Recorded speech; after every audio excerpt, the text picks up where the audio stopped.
Señor representante Daniel Dalmau. Gracias, señor presidente.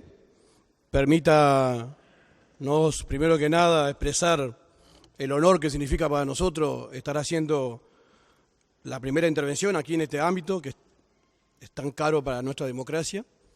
Estamos participando desde ayer por primera vez, y también porque de dónde venimos y a dónde pertenecemos nos obliga a recordar hoy que en estos mismos días, hace 47 años, la clase trabajadora, los trabajadores en general, estaban defendiendo en la calle y en sus lugares de trabajo la democracia que estaba siendo avasallada por el golpe de Estado que se acababa de dar.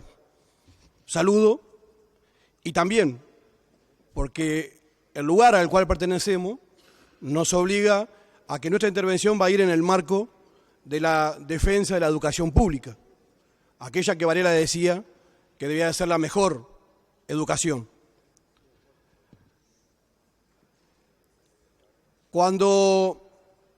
Al entrar en tema de la ley que estamos tratando hoy, podríamos decir que ahora estamos discutiendo una de las tantas leyes que integra este proyecto denominado Ley de Urgente Consideración, y que para nosotros, en el mismo sentido que se han expresado varios compañeros de la fuerza política, implica en sí mismo una reforma educativa, aunque no se lo reconozca de esa manera. Es sin duda una reforma educativa. Si miramos por un lado el impacto numérico, estamos hablando de 79 artículos que modifican mayoritariamente la ley de educación vigente, 79 artículos en 120 que tiene la ley vigente. La mayoría modifica esa ley y el resto modifican otros aspectos legales que también tienen que ver con la educación en general. Entonces, desde ese punto de vista, sin duda va a impactar como una reforma educativa. Pero si esto no alcanzara, también por lo conceptual y por lo que implica la concepción que está educativa detrás de esto, también es una reforma en ese sentido. Los compañeros que me antecedieron en el uso de la palabra se expresaron con respecto a distintos aspectos de las modificaciones que se proponen aquí. Nosotros, por cuestiones de tiempo, obviamente vamos a tomar en principio un aspecto de allí, y que tiene que ver con lo que hace a la identidad de la educación uruguaya, que tiene que ver con la identidad de nuestro pueblo. Identidad que se construye y que no la determinan los gobiernos de turno, por lo menos no solamente. Identidad que se construye por las luchas que da ese pueblo, por las cuestiones de las cuales se apropia y defiende. Y eso tiene que ver mucho con la educación nuestra. Por eso nos parece que hay que hacer un esfuerzo, más allá del poco tiempo que podamos tener, por mirar algunas cuestiones de esta en la perspectiva histórica que podamos, y no solamente lo circunstancial. Por eso vamos a tomar el aspecto que tiene que ver con la autonomía de la educación, con la conducción colegiada de la educación y con la participación de los docentes y todos los que se involucran en la educación. Desde Varela,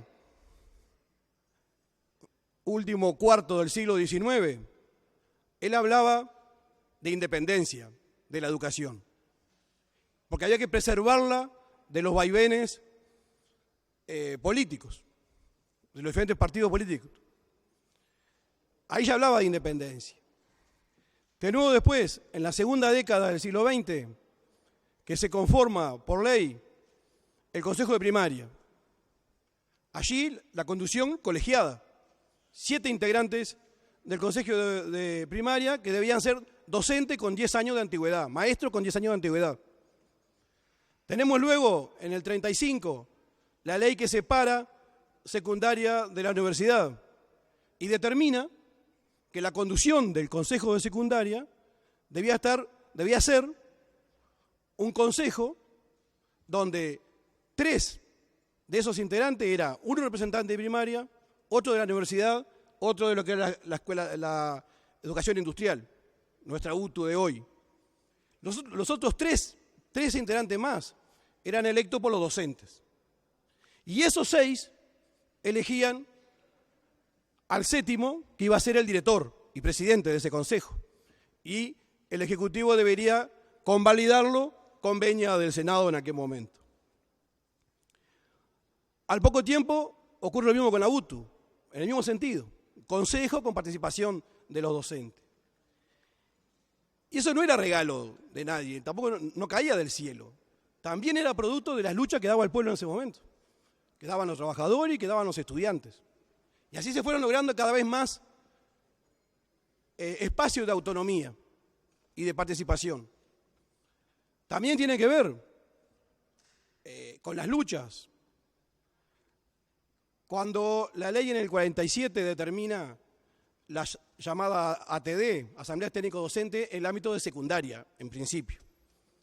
Demoró mucho en poder ejecutarse eso, del 47 al 59, creo que tenemos entendido, cuando empezó efectivamente a concretarse la acción de las ATD. También tienen que ver con las luchas de estudiantes y trabajadores y del pueblo en general, la concreción de la ley orgánica de la universidad en el 58. Y de allí tenemos en la década de 60 un episodio cuando en ese marco el Consejo electo, con una influencia muy grande de las ATD y de los gremios del momento, logran elegir un consejo que a su vez elige como presidente a Arturo Rodríguez Zorrilla y que el gobierno no termina convalidando, no lo nombra, produce una crisis muy grande. También de esa época es la intervención posterior de secundaria, de la enseñanza, y quizás el golpe de gracia, o uno de los primeros golpes de gracia a esa autonomía de los consejos que dirigían la educación en cada uno de los ámbitos, aparece allí, presentada en el 72 y creo que aprobada a principios del 73, la ley que después tuvo el número 14.101, que le quita buena parte de esa autonomía a los consejos, inventa el CODICEN, en aquel momento era el CONAE, obviamente hoy CODICEN. Y yo quiero recordar, sin ofender a nadie obviamente, que en este mismo ámbito, el diputado Ronnie Arismendi, en la discusión de esa ley 14.101, la denominó o la calificó de ley de seguridad para la educación. Esa aprobación de esa ley o la discusión de esa ley también implicó grandes movilizaciones, obviamente con mucha participación de los docentes. Esa ley fue utilizada, más allá de las intenciones que se pudo haber tenido cuando se la votó, cuando se la creó, esa ley fue utilizada durante la dictadura para perseguir a los docentes y destituir. Retorno a la democracia, producto del consenso de la concertación a la CONAPRO, se vota una ley llamada de emergencia, porque era para el momento, para la salida de la dictadura, y allí entonces se elige de nuevo, porque la ley 14.101 había terminado con la representación de los docentes, y había determinado la conducción política estrictamente de la enseñanza. Esa ley, a la salida de la dictadura, mantiene eso, porque era para el momento, después se iba a resolver, no se resolvió por mucho tiempo. Y luego tenemos la ley 18.437, aprobada durante el gobierno del Frente Amplio, que aunque no resuelve el tema de la falta de autonomía en cuanto a la concentración en el CODICEN, sí abre espacio de participación, sí abre espacio de avances. Esa es la que hoy estamos tratando sus modificaciones sustanciales. Porque, entre otras cosas, algo de lo que implica esto es justamente la pérdida en esos 3 aspectos de autonomía, de conducción colectiva y de participación. Nosotros escuchábamos en varias intervenciones y además en las argumentaciones públicas que se ha hecho, que como llegó el momento del cambio, en el sentido de que una coalición ganó el gobierno y perdimos nosotros, lo cual nadie lo niega, nadie niega la legitimidad que tiene el gobierno hoy, no se nos ocurre eso, lo que tampoco implica que quiere decir que se puede hacer cualquier cosa. Parece que esto de creer que porque haber ganado el gobierno implica que son los únicos que pueden hablar con respecto a los temas de, en este caso de educación, la ley que hablábamos antes, cuando se discutía la 14.101, me apoyo en el maestro Julio Castro, referente de la educación pública uruguaya y mártir, ¿no?, de esta democracia. Respecto a la ley y respecto a esas afirmaciones de que la legitimidad, el hecho de que el gobierno podía decidir, impulsar, sin escuchar todas las voces, Julio Castro decía, la cosa es así, el pueblo, titular de la voluntad general, elige los gobernantes. Estos reciben con sus mandatos la capacidad de interpretar y ejercer esa voluntad general. Por consiguiente, son los únicos capaces para imponer las líneas generales de la política educativa. La enseñanza, como ciencia objetiva, como hecho histórico, como técnica experimental, no tiene valor. Solo sirve si el gobierno lo quiere. Solo participa en la sociedad si transita al ritmo y por los canales que el gobierno lo determine. Todo parecido con una discusión que tenemos hoy es producto de esta situación. Decíamos que unos aspectos que preocupantes, obviamente, son los cambios que introduce en esos tres niveles que veníamos hablando. En la autonomía, porque por un lado hay, al hacer desaparecer los consejos como tales, centralizar en el CODICEN todo lo de ANEP, pero a su vez trasladar varios de las funciones y las prerrogativas que tiene hasta este momento la ANEP, trasladarla al ámbito del Ministerio de Educación y Cultura. Obviamente que se puede hacer, pero no va con la tradición esa que hablábamos que se fue construyendo históricamente en nuestro país. En ese sentido, nuestra educación, nuestro país, tiene una singularidad que implica esta autonomía, que ahora estamos transitando los pasos, el salto hacia atrás. Entonces, porque creo que nos queda poco tiempo, nos quedan para atrás cuestiones que tienen que ver con los derechos de los trabajadores de la enseñanza. Esa barbaridad que significa la posibilidad no ya de 2 estatutos, sino de múltiples. Parece que cada centro educativo se puede regir por un estatuto, el que define al director.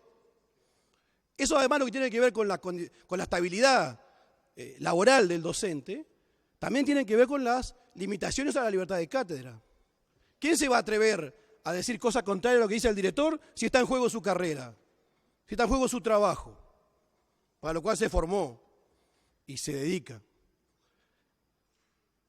Nos quedan para atrás lo que tiene que ver con el haber rebajado, o el rebajar sin duda, la formación en educación, ya perdiendo la perspectiva de las posibilidades de una educación pública de carácter universitaria, una formación en educación. Pero vamos a terminar, con el poco tiempo que nos queda, remarcando esto. Para justificar todos estos cambios, se dice una y otra y otra y otra vez que el Frente Amplio fracasó en educación. Que nos caímos y nos caímos en cuanto a esa educación. En lugar de usar esos lugares comunes, yo lo que nos invito a la reflexión de verdad, en base a un estudio y ver en base a qué decimos eso. ¿En qué momento decíamos que respecto a qué nos caímos? ¿Con respecto a la educación en la dictadura? ¿Con respecto a la educación saliendo de la dictadura con los gobiernos que siguieron y los presupuestos respectivos paupérrimos para la educación? Respecto a eso caímos. Si vamos más atrás, de las que siempre nos sentimos orgullosos, siempre hayan voces críticas de la educación respecto a su nivel. Gracias, presidente. Lamento no haber tenido el tiempo suficiente o haberme ordenado.